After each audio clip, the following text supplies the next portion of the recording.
Hi everyone, welcome back to this new video. इस video में हम करने वाले हैं लीड कोड 75 सीरीज का सेकंड क्वेश्चन।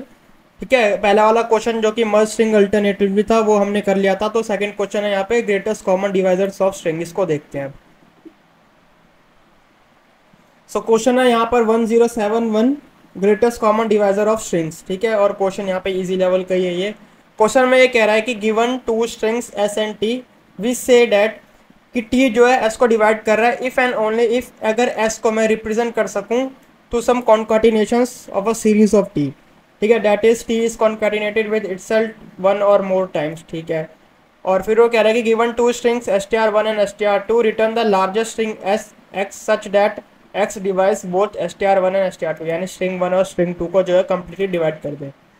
अच्छा, तो मेरे को ऐसे एक लार्जेस्ट स्ट्रिंग पता करनी है जो कि स्ट्रिंग वन और स्ट्रिंग टू दोनों को कम्प्लीटली डिवाइड कर दे। ठीक है, तो जैसे यहाँ पर मेरे को दे रखा है S T R one A B C और एस टी आर टू दे रखा है मेरे को ए बी सी। तो इसका आउटपुट जो है वो आ रहा है ए बी सी। ठीक है, तो इसको मैं पहले डिलीट कर देता हूँ। ठीक है, तो देखो यहाँ पर वो कह रहा है कि भाई जो लार्जेस्ट स्ट्रिंग जो कि इन तीनों को डिवाइड कर देती है वो है मेरा ए बी सी। ठीक है, और ये तो ऑब्वियस है कि देखो ए बी सी इसको भी डिवाइड कर देगा तो ये आ रहा है वन, और इसको भी डिवाइड कर देगा तो देखो यहाँ पे ए बी सी और ए बी सी दोनों रिपीट कर रहे हैं, तो यानी कि दो बार में ये इसको डिवाइड कर देगा। ठीक है, तो इस चीज़ को मेरे को कैसे पता करना है कि मेरे को वो स्ट्रिंग पता करनी है। ठीक है, जो कि लार्जेस्ट हो और इन दोनों को डिवाइड कर दे। ठीक है, तो अगर आप यहाँ पे देखो तो अगर मैं इस स्टेटमेंट को यहाँ पे ध्यान से पढूं कि भाई return the largest string X such that X divides both S T R one and S T R two. ठीक है, इस स्टेटमेंट को अगर मैं ध्यान से पढूं, ठीक है, तो मेरे को कुछ कुछ ऐसा लग रहा है कि जैसे अगर मैं आपको बोलूं कि भाई मेरे को दो नंबर्स दे रखे हैं। ठीक है, अभी ये स्ट्रिंग को छोड़ दो, मैं बोल रहा हूँ कि मेरे को यहाँ पे दो नंबर्स दे रखे हैं 4 एंड 2, और मैंने बोला कि भाई मेरे को लार्जेस्ट नंबर पता करके बता दो जो कि 4 और 2 दोनों को डिवाइड कर दे। तो आप बोलोगे कि भाई ऐसा कौन सा नंबर है लार्जेस्ट जो कि 4 और 2 दोनों को डिवाइड कर दे, तो वो होता है मेरा 2। ठीक है, 2 एक ऐसा नंबर है जो कि लार्जेस्ट नंबर है जो कि 2 और 4 दोनों को डिवाइड कर देगा। ठीक है, तो इस नंबर को मैं क्या कहता हूँ, इसको एक हम एक चीज बोलते हैं जिसको बोलते हैं एच सी एफ, यानी कि हाईएस्ट कॉमन फैक्टर। तो 4 और 2 का जो है हाईएस्ट कॉमन फैक्टर है मेरा 2, और इसी चीज को हम बोलते हैं जीसीडी, ग्रेटेस्ट कॉमन डिवाइजर। ठीक है, तो अगर मैं इस स्टेटमेंट को ध्यान से देखो तो यहाँ पर भी तो सिमिलर चीज हो रही है ना कि भाई लार्जेस्ट स्ट्रिंग पता कर रहे हो जो कि डिवाइड कर रहा है एस टी आर वन और एस टी आर टू को। ठीक है, सिमिलरली अगर मैं बोलूँ कि भाई 6 और 3 का ऐसा बता दो कोई लार्जेस्ट नंबर जो कि इन तीनों दोनों को डिवाइड करे, तो वो आता है मेरा 3, है ना। तो मेरे को बेसिकली यहाँ पे क्या पता करना है ना, जीसीडी ही पता करनी है, क्योंकि वही इसमें कह रहा है कि भाई लार्जेस्ट स्ट्रिंग पता करो जो कि डिवाइड कर दे दोनों को। बट यहाँ पे वो कह रहा है कि भाई लार्जेस्ट स्ट्रिंग मुझे पता करनी है, मेरे को लार्जेस्ट नंबर पता नहीं करना, लार्जेस्ट स्ट्रिंग पता करनी है। ठीक है, तो वो हम कैसे पता करेंगे, तो देखो लार्जेस्ट स्ट्रिंग जो भी होगी वो भाई होगी तो इन दोनों में से ही ना, ये जो है मेरे एस टी आर वन और एस टी आर, तो इन दोनों में से ही होगी लार्जेस्ट स्ट्रिंग। जैसे 4 और 2 जो आ रहा था मेरा हाईएस्ट कॉमन फैक्टर जो एस सी एफ आ रहा था वो आ रहा था 2। भाई 2 जो आ रहा था वो इन दोनों में से तो था ना कोई, तो सिमिलरली जो लार्जेस्ट स्ट्रिंग आएगी मेरी वो या तो एस टी आर वन में से ही होगी कोई, या एस टी आर टू में से ही होगी। ठीक है, और एक ऑब्वियस सी बात है कि भाई बड़ा नंबर तो कभी हो ही नहीं सकता ना भाई, छोटे में से ही होगा, तो एस टी आर टू में से ही होगा वो मेनली। तो अगर आप यहाँ पे आउटपुट में देखोगे तो यहाँ पर ये आ रहा है। ठीक है, बट ऐसा तो भाई हम यहाँ पे बोल सकते हैं कि भाई यहाँ पे तो ए भी आ रहा है, यहाँ पे ए भी नहीं आ रहा, तो उसको भी हम अभी देखते हैं कि ये कैसे आ रहा है। ठीक है, मैं ये भी यहाँ पे ये बोल रहा हूँ कि भाई जो मेरा एस टी आर टू है जो कि छोटा वाला है उसमें से ही मेरा आंसर आने वाला है। ठीक है, तो देखो यहाँ पे मैं क्या कह रहा हूँ बेसिकली कि हम क्या कर रहे हैं ना कि अगर मैं यहाँ पे देखो तो यहाँ पर है 6 कैरेक्टर्स और यहाँ पे है 3 कैरेक्टर्स। ठीक है, इन दोनों कैरेक्टर्स का मैं जो है जीसीडी निकालूंगा तो आ जाता है 3, तो 3 मेरा आ रहा है, तो 3 लेंथ की जो सबस्ट्रिंग होगी वो मेरे को पता कर लेनी है एस टी आर वन में से, तो वो आएगा मेरी ए बी सी और यही मेरा होगा आंसर।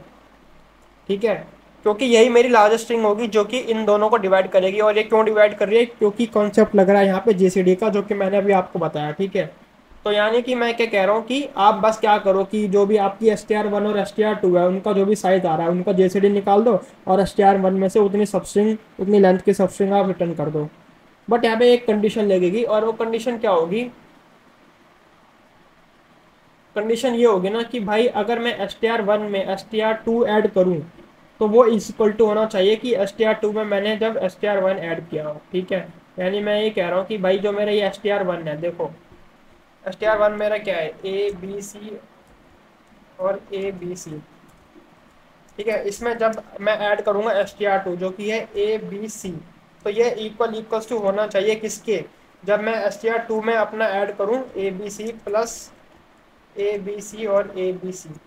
ठीक है, तो ये दोनों सेम होने चाहिए, तभी मैं अपना वो जीसीडी वाला लॉजिक लगा सकता हूँ। ठीक है, तो यहाँ पर अगर मैं देखो तो इसको मैं यहाँ से रीड करना स्टार्ट करूँ तो देखो मेरा A B C A B C A B C आ रहा है, सिमिलरली यहाँ पे भी A B C A B C A B आ रहा है। ठीक है, बट अगर मैं यहाँ पे देखो दूसरा एग्जांपल, तो देखो यहाँ पे ऐसा कुछ नहीं आ रहा भाई। ये इसमें अगर मैं लीट कोड में लीट में अगर मैं कोड ऐड कर दूँ तो वो नॉट इक्वल्स टू हो जाएगा मेरा कोड में लीट ऐड करना। ठीक है, तो ये मेरा जो है इक्वल टू नहीं आ रहा, मैं ये बोल रहा हूँ बेसिकली कि लीट प्लस कोड जो है मेरा ये नॉट इक्वल्स टू है मेरा कोड प्लस लीट के। ठीक है, तो यानी कि इसका जो आंसर आएगा वो आएगा एम्प्टी स्ट्रिंग, यानी कि कोई भी ऐसी स्ट्रिंग नहीं है लार्जेस्ट जो कि इन दोनों को डिवाइड कर रही हो।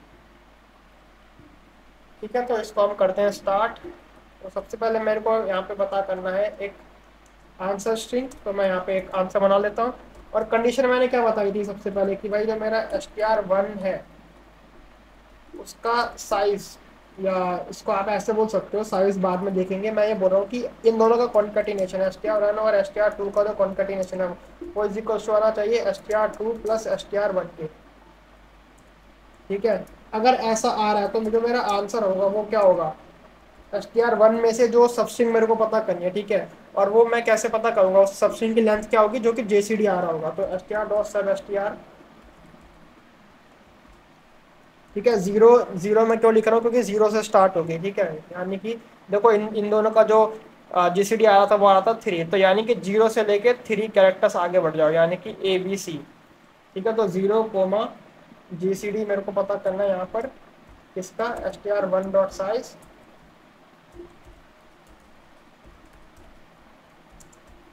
Coma str2 dot size. ठीक है, और ये करने के बाद मेरे को रिटर्न कर देना है अपना आंसर। ये हो गया मेरा इफ वाला केस। और एल्स वाला केस क्या हो जाएगा कि भाई कोई भी मेरे को आंसर नहीं मिला तो उस केस में एम्प्टी स्ट्रिंग रिटर्न कर देंगे। ठीक है, और इसको एक बार कर देते हैं रन। तो देखो ये एक्सेप्टेड हो गया, इसको कर देते हैं सबमिट।